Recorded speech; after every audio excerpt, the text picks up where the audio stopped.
The story of the Mary Celeste begins not with a disappearance, but with a dream of a prosperous voyage across the Atlantic Ocean in the winter of 1872. Back then, merchant ships were the lifeline of international trade, carrying goods and families across vast, unpredictable seas. Storms, disease, and piracy were common dangers, yet no captain expected to vanish without a trace. In November of that year, the brigantine Mary Celeste left New York harbor bound for Genoa, Italy. She was a sturdy, 100-foot vessel built in Nova Scotia and recently refitted for long voyages.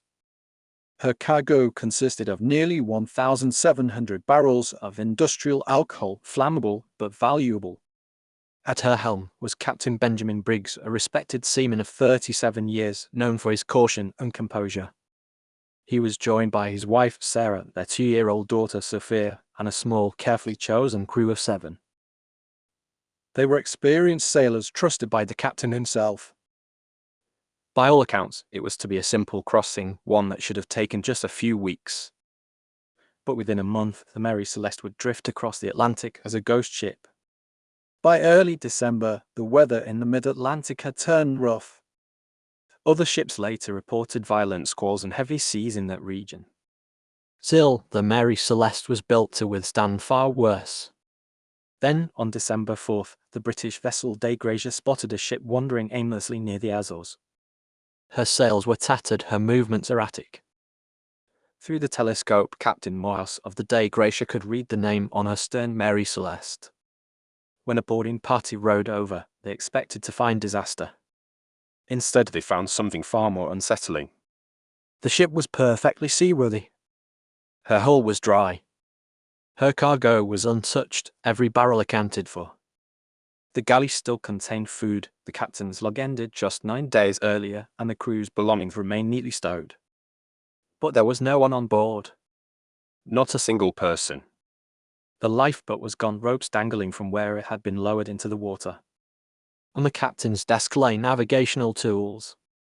In his cabin, a sewing machine sat mid-stitch. The table was set for a meal as if the family had just stepped away. In little Sophia's room, a small doll rested beside her pillow. Nothing was missing except the people. The crew of the Dei Gracia towed the Mary Celeste to Gibraltar, where an official inquiry was held. There, investigators examined every plank, every barrel, every scrap of evidence. The ship showed no signs of fire, flood, or violence. Her cargo was intact, save for a few barrels that had leaked. The main hatch cover was open, perhaps hastily so. Captain Briggs's papers and instruments were all in order. It was as if time had simply stopped. The court tried to rule out foul play, but suspicion fell upon everyone, including the Dei Gracia's crew. Could they have murdered the Mary Celeste's people and stolen her? The evidence said otherwise. Her cargo was still there, untouched. There was nothing to gain. When no crime could be proven, the case was closed, unsolved. The mystery only deepened. Over the decades, dozens of theories have surfaced.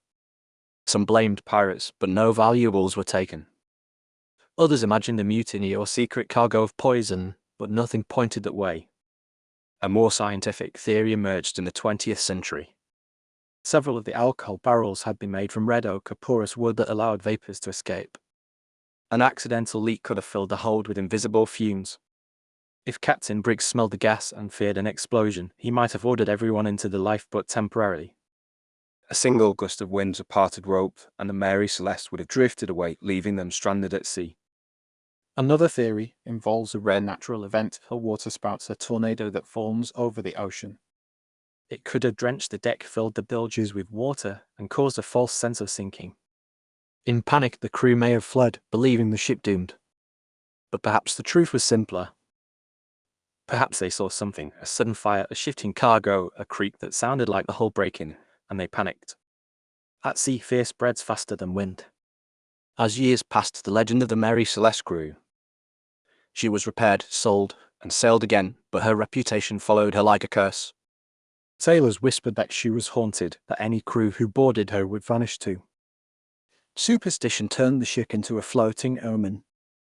In 1885, 13 years after her discovery, the Mary Celeste met her final fate. Her then owner deliberately ran her aground near Haiti in a botched insurance scam. The wreck was abandoned and broken apart by the waves. Even in death, she carried an air of mystery. Her story spread across the world, inspiring journalists, writers, and filmmakers. In 1884, a young Scottish doctor named Arthur Conan Doyle published a short story loosely based on the Mary Celeste. He called it J. Habakkuk Jeffson's statement. Though fictional, it captured the public imagination and transformed the real ship into legend. From that point on, the name Mary Celeste became synonymous with ships that sail without souls. Today, historians still revisit the case, trying to untangle fact from folklore. They pore over weather records, analyze old log entries, and even simulate sea conditions to test the theories. Yet none can say for certain what really happened. Maybe the alcohol fumes theory is true. Maybe a sudden squall separated lifeboat and ship. Maybe, as some romantics suggest, the sea simply took them. Because sometimes the ocean keeps its secrets. 150 years later, the story of the Mary Celeste still drifts through time, a warning and a wonder. A reminder of how fragile we are against the vastness of nature. A ship adrift. A vanished crew. An unanswered question echoing across the waves. The Mary Celeste remains, even now, the most haunting mystery ever to sail the Atlantic.